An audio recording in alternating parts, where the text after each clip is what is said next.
Gold trusted gold buyers మీరు తాకట్టు పెట్టిన బంగారాన్ని విడిపించి ఈ రోజు ఉన్న మార్కెట్ ధరకు కొనబడను.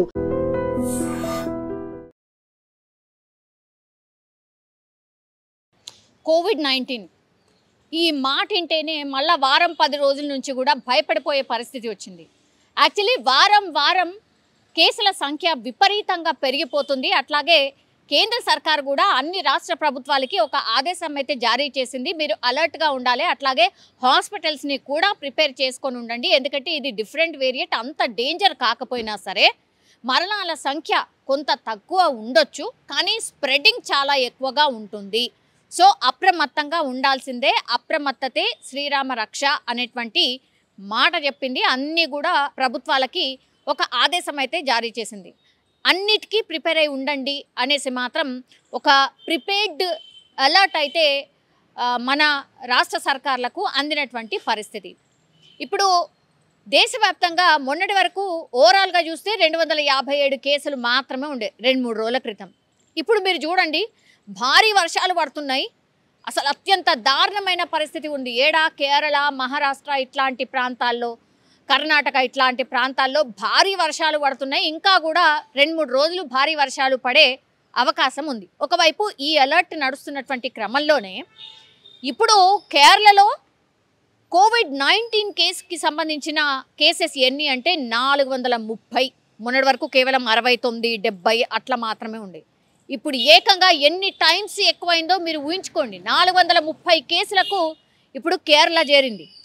అట్లాగే మహారాష్ట్రలో 209, ఢిల్లీలో 104, గుజరాత్లో 83, తమిళనాడులో 69, కర్ణాటకలో 47, ఉత్తరప్రదేశ్లో 15, పశ్చిమ బెంగాల్లో 11 యాక్టివ్ కేసులు ఉన్నట్టు కేంద్ర సర్కార్ అధికారికంగా చెప్పినటువంటి లెక్క.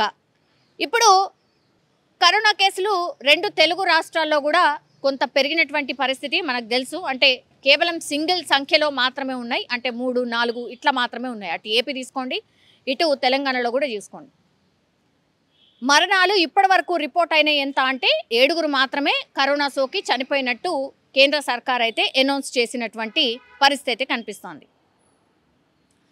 అయితే ఇప్పుడు కరోనా వల్లనే చనిపోయినరా? ఇప్పుడు 7 ఎవరైతే చనిపోయినరో కరోనా వల్ల చనిపోయినరా, లేకపోతే ఇంకేమైనా కారణాలు ఉన్నాయా అనేది కూడా వాళ్ళ మీద ఇన్వెస్టిగేషన్ అయితే నడుస్తున్నటువంటి పరిస్థితి. ఇప్పుడు అతిపెద్ద చర్చ ఏంటంటే మన దేశంలో కేసులు పెరుగుతున్నాయి, కానీ మరణాల సంఖ్య చాలా తక్కువగా ఉంది.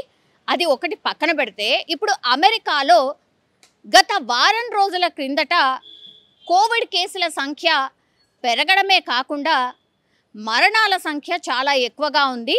వారంలో అమెరికాలో చనిపోయిన వాళ్ళ సంఖ్య ఎంత అంటే 350.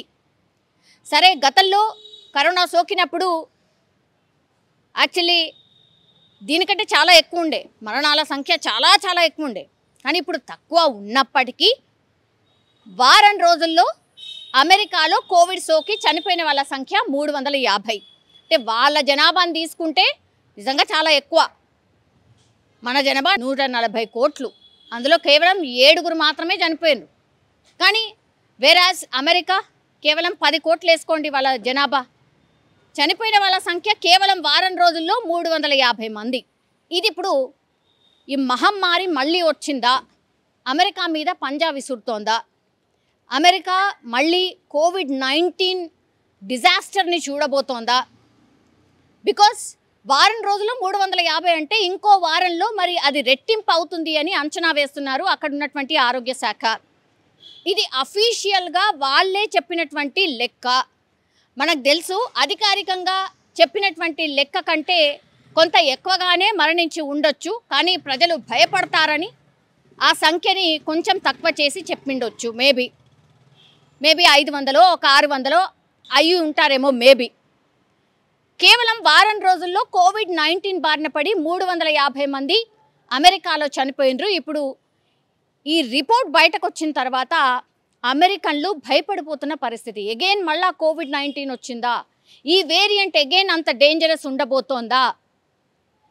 ఈ వేరియంట్ అత్యంత ప్రమాదకరం కాదు అని చెప్పినప్పటికీ కూడా మరి అమెరికాలో ఇంతమంది ఎందుకు చనిపోతున్నారు అనేది ఇప్పుడు చర్చ మొదలైంది.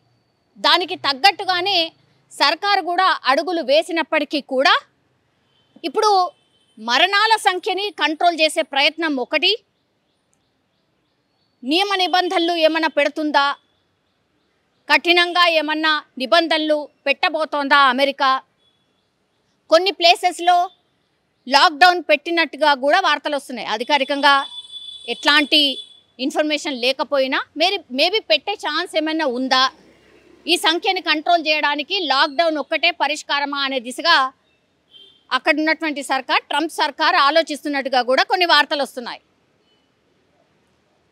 ఆ దిశగా మరి తీసుకుంటుందా అమెరికా స్టెప్ అనేది చూడాల్సిందే. ఒకటి అట్లాంటి ప్రయత్నం చేసినట్టుగా కూడా ఏడైతే వార్తలైతే వస్తలేవు. కానీ బట్ ఈ మహమ్మారి మాత్రం అమెరికాని భయపెడుతోంది అని మాత్రం స్పష్టంగా అర్థమవుతోంది.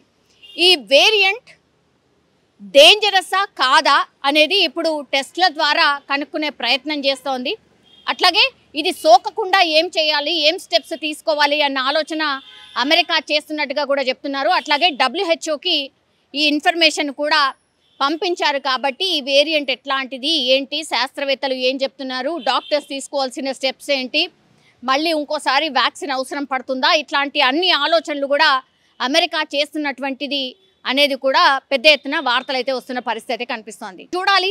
మరణాల సంఖ్య మాత్రం చాలా ఎక్కువగానే ఉన్నట్టు లెక్క. 350 మంది వారం రోజుల్లో చనిపోయారంటే మరి అమెరికా నిజంగానే ఏం స్టెప్ తీసుకుంటుంది, లేకపోతే ప్రజలకు ఏమైనా జాగ్రత్తలు చెప్పబోతోందా, ఏమైనా నిబంధనలు పెట్టబోతోందా అనేది పెద్ద ఎత్తున అయితే చర్చ అయితే నడుస్తోంది.